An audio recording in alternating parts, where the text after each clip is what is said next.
اصل کې الله رب العزت انسان لا د نور انسانانو پر رویو باندې د پوهېدو ډېر غټ صلاحیت ورکړی دی او هغه د دې صلاحیتونو په بنیاد باندې د نورو انسانانو رویې معلوموي. چونکې دا خبره فطرتي ده نو ځکه دې دپاره نه د ډیګرۍ ضرورت شته او نه د ډېر تعلیم. د خدای دپاره پښتنو سانونه وپېژنئ، ستاسو دپاره خو به ځان له پیغمبر نه راځي. الله الرحمن الرحیم. د مینیپولیشن ټول تدبیرونه مثلا اسپریشنل میسیجز، پیر پریشر، ایڈورټایزمنټ وغیره وغیره زمون غیر معقول خواهشات او د یری نه فایده اخلي او په یو نه یو طریقه باندې مونږه په دې فیصله باندې مجبوره کوي. هو لیکله چې دا جذباتي کیفیت د عدم تحفظ او د غیر یقیني صورتحال د پنجو نه راوځي او زمونږه د ویژن یعنې د خوبونو عملي تعبیر سره پیوست شي او مونږ داسې محسوس کول شروع کو څنګه چې زمونږ سوچ او فکر دی. همدا هغه وخت وي چې زمونږه هغه سطحي جذباتي کیفیت په حقیقت تاثیر کې بدل شي او مونږه واقعي متاثره شو. او په دغه وخت کې چې مونږ څه هم فیصله کوو نو د دې فیصلې تعلق د دې خبرې سره وي چې مونږ څوک یو او په دې وخت کې مونږه د دغه کمپنۍ او د دې د پروډکټس نه ولې متاثره یو او داسې نه چې د دې فیصلې تعلق د دې خبرې سره وي چې دا کمپنۍ او د دې پروډکټ څه دي. نو قصه مختصر ده چې په دې وخت کې زمونږ دې سره اړوسه کار نه وي چې دا کمپنۍ والا څوک دي او دوی څه خرڅوي، بلکې زمونږ کار دې سره وي چې دا کمپنۍ دا پروډکټس ولې خرڅوي او دغه شانتي مونږ ته په دغه وخت کې خپلې فیصلې صحیح معلومیږي. کله چې مونږ ته خپلې فیصلې درست معلومې شي نو بیا مونږ دغه څیز په ګرانه بیه اغوستو دپاره بالکل تیار یو، بلکې د دغه پروډکټس او د سرویسز حاصلولو دپاره مونږ د څه قسمه قربانۍ نه هم مخ نه اړو او هر قسمه تکلیف برداشت کولو دپاره مونږ هر وخت بالکل تیار یو. او بیا په هغه وخت کې مونږ د دغه پروډکټس نه قیمت ته ګورو او نه یې کوالټي ته ګورو. خو ګورې دا یو خبره یاد ساتئ،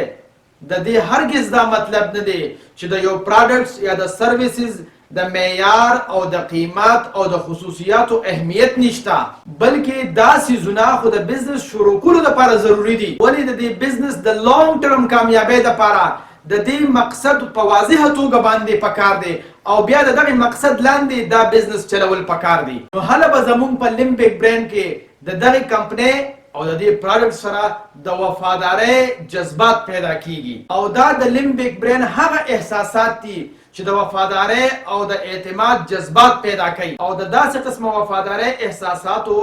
مارټن لوتر کینګ جونیئر، اپل کمپنی، هارلی ډیوایډسن، ساوث ویسټ ایرلاینز او تر دې چې هر یو غټ لیډر ته دې دومره غټه فایده ورکړه چې خلک د هغوی پیروکار او ملاتړ جوړ شو. ولې چې د یو مضبوط احساس وفادارۍ نه بغیر د دې خبرې دباو زیاتیږي. مونږ له پکار دی چې مونږ د ټولو روان دي او بیا د دې دپاره مختلف دوکې داکې کوو، مثلا قیمتونه کمول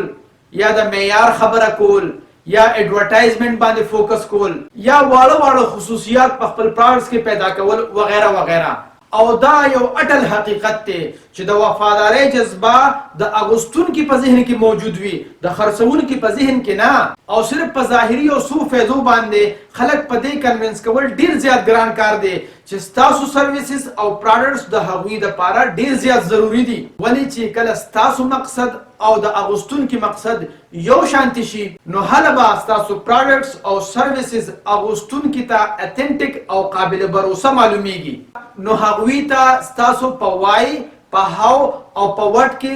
بیلنس معلومیږي. نو بیا د هغوی زړه بالکل مطمئن شي او تاسو او ستاسو پروډکټس ورته اتنټیک او معتبر ښکارېږي. خو کله چې ستاسو کسټمر ستاسو په وای، په هاو او په وټ کې بیلنس نه مومي نو هغه په شک کې پروزي او په داسې صورتحال کې د کسټمر فیصله هم غیر متوازنه شي او په دې دوران کې کسټمر انتهایی په خطر کې وي. ولې چې د دغه پروډکټس په اغوستو کې د دغه کسټمر مقصد نه پوره کیږي. اصل کې الله رب العزت انسان لا د نورو انسانانو پر رویو باندې د پوهېدو ډېر غټ صلاحیت ورکړی دی او هغه د دې صلاحیتونو په بنیاد باندې د نورو انسانانو رویې معلوموي. چونکې دا خبره فطرتي ده نو ځکه دې دپاره نه د ډیګرۍ ضرورت شته او نه د ډېر تعلیم. نو څنګه چې مونږ د انسانانو باره کې ښه او بد جذبات لرو نو بالکل همدغه شانتي مونږه د بزنس او د کمپنیانو باره کې هم ښه او بد جذبات لرو. چې تاسو په خپل ژوند باندې نظر واچوئ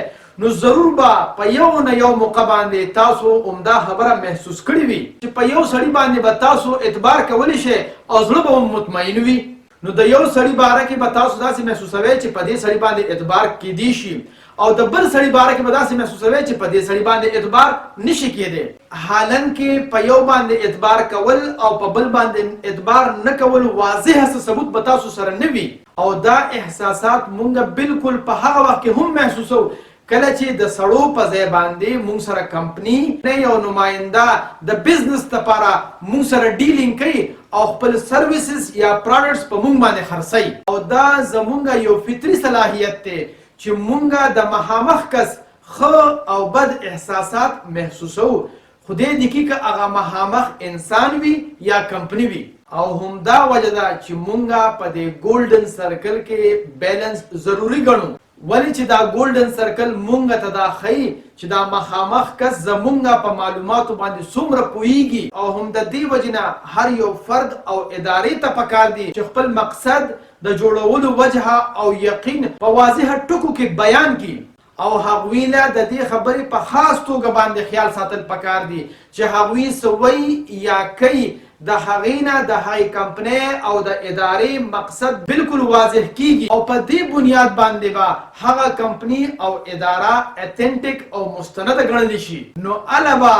خلک بیا د هغې پروډکټس او سرویسز اغوستو دپاره بېقراره وي او د دغې کمپنۍ او د ادارې نماینده ته به کسټمرز او کلاینټ په اسانۍ سره راغب کیږي. ستاسو د کتلو یو جهان مننه.